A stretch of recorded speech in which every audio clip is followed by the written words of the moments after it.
What's going on, everyone? Art at Patience Metal Fab, and I'm about to make my way out to the shop to do a little filming on the Renault Group B rally car. That's been a really exciting series and one of our most popular ones. If you guys aren't caught up with it, I'll put a link down in the description so you can check it out. Now, in the last episode, we focused a lot on the driver orientation. We mounted the Racetech seat. We also finalized the custom pedal box and steering assemblies, so really we could get them measured up for that car. The next step, which Max is setting up for, is mounting the harness bar. After that, the cage is fully done. If you guys didn't see the episode with all the cage work, I'll put that up here so you can check it out. It's a particularly exciting one. After he's all finished up with that, I'm actually going to the owner's shop to check out a parts order that he just got in from France. A ton of engine parts, but more importantly, chassis and suspension components. I got to get those back to the shop, and then we're going to start mounting them on that car, potentially even get it down on the ground with some wheels on it. That way we can get to work on the exterior and some other custom components to move further with that project. So we've got a lot going on in this episode. Let's go see where Max is at and get started.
Max just wrapped up with the final weld on the harness bar. That's looking awesome, and it means the cage is pretty much done besides the anti-intrusion bars that I want to talk about. But one of the cool things is with those Racetech seats, they actually have a provision on the back to bolt this bracket that bolts directly to the harness bar, so it's extra solid. Now, the anti-intrusion bars that I mentioned are gonna go right here, and basically it's gonna prevent, if there's a front end accident, the wheel from intruding into the cabin of the car. So we're gonna reinforce it as best as we can, and that's one of the optional next stages to this cage. Now, aside from that, you can see Max has been cleaning up the pedal box area. I'm not sure exactly what we're gonna do here, whether this is gonna get fully boxed in, or if we need to leave it open to be able to run some of the cables and things, but that's the next area of progress. Beyond that, we know that Brian's going to be coming back with a parts order, and a lot of that stuff's going to have suspension components that we've been waiting on to potentially get this car on the ground and then figure out what our next steps are from there. There's obviously plenty more to come, but this is a good thing to knock out while we have the opportunity.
got the opportunity, I want to show you the mount for the pedal box that Max finished up. So you can see it's all welded and just cooled off. It looks really awesome, and you can see that it's notched essentially. So we have a variety of fitment and it's adjustable. Now the design is really cool, so I want to highlight it. You made these little rails here. Yep. Looks like they're threaded. Yep. So how does that go in? So this drops up underneath this staggered portion right here. When they get tightened up, it sort of sucks the unit up and you can place it wherever you want.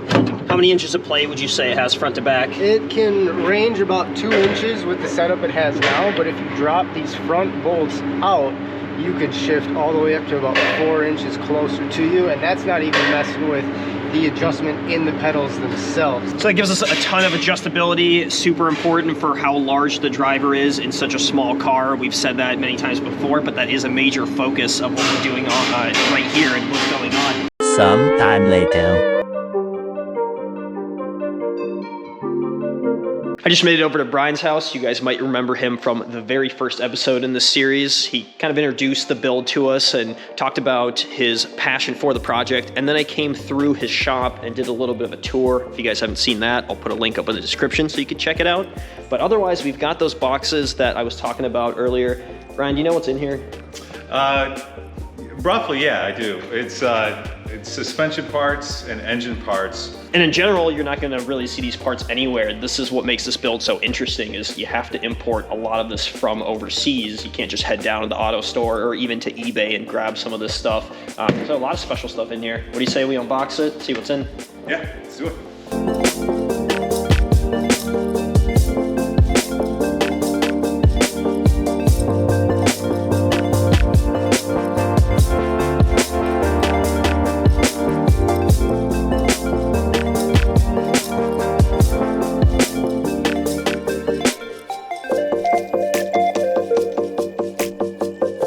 We've got everything laid out, and there's so much more than I envisioned when I saw those 3 boxes. We just kept pulling things out and out, and that's because there's a lot of small items, engine things, as we mentioned, suspension stuff that we'll get to.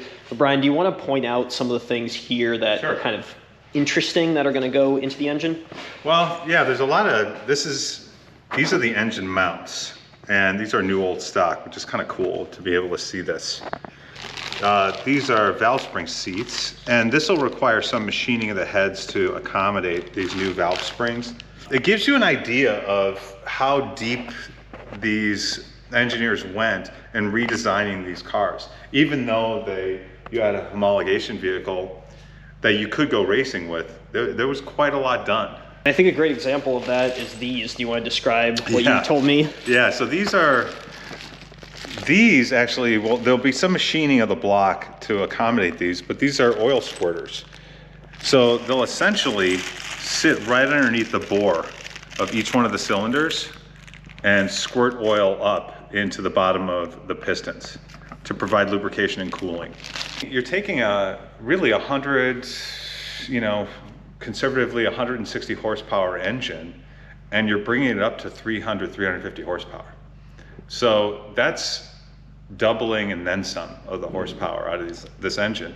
And we're doing this in an engine that kind of leads us to this part here, is mechanically fuel injected. This is kind of like a early mechanical mass airflow sensor. So what you would have here is that the air would come in through here, and you've got this lever that is deflected by the mass of the air moving through here. And proportionate to that deflection is how much fuel is actually metered to the engine. So this was a part, it's called a Bosch cage electronic system, but this part was modified from a Porsche 930. When these guys were downshifting with these mechanical fuel injection, there was like 3 to 6 foot flames coming out of the back. I kind of want that. So we went with mechanical. In figuring out how I was going to do this build, the amount of research that needed to happen, both translation from French, finding people that knew what they were talking about so they could advise. There's no book on this. There's no website that just says this is how you do this. So yeah, each one of these parts is literally hours of research. That kind of brings us to our major suspension components. So why don't we start with the coilovers and talk about what we have here?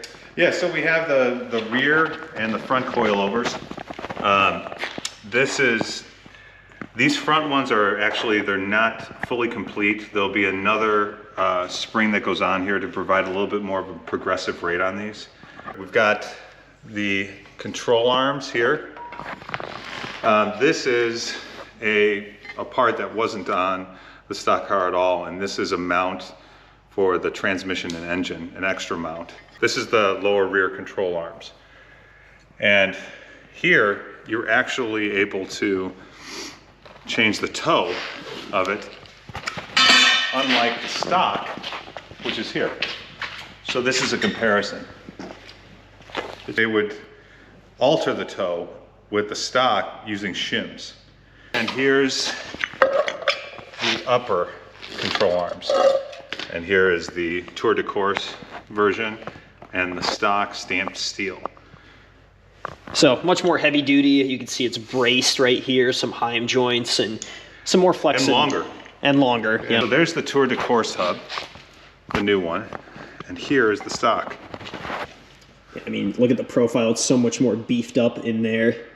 Now, the other thing I wanted to touch on is some of the exhaust pieces that Brian got in recently. And really, it's a big question mark on what is this thing? It looks like part of a distillery. Here you have the catalytic converter that they installed in here and the muffler.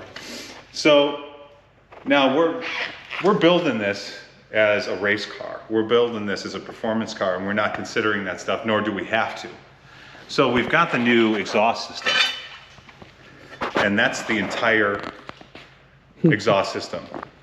It's gonna be a little loud, but yeah, I was gonna say, it's a good thing that your neighbors are far away on this land, because they're not gonna appreciate this being started up in the morning. I gotta tell you, I won the neighbor lottery. My neighbor over there is a 1500 horsepower GTR. That is Group B right there. We're looking at history. This is what the engineers of Group B came up with as solutions.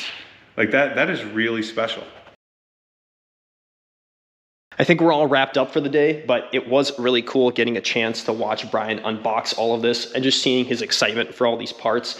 As we said, he's been staring at some of this stuff for years and waiting months for it to get delivered. So really cool to have the physical parts here and ready to go into the build. Now the engine stuff's gonna have to go down to Texas to get built, but for us, I'm gonna be taking home the suspension bits to our shop. That way we can make that car into a roller and do any more of the custom fabrication work that we need to do. Now what that is a little bit of a question mark for me. I know Gary has a better idea of it. So in the next episode, we're gonna get together with him and figure out what the game plan is for the Renault.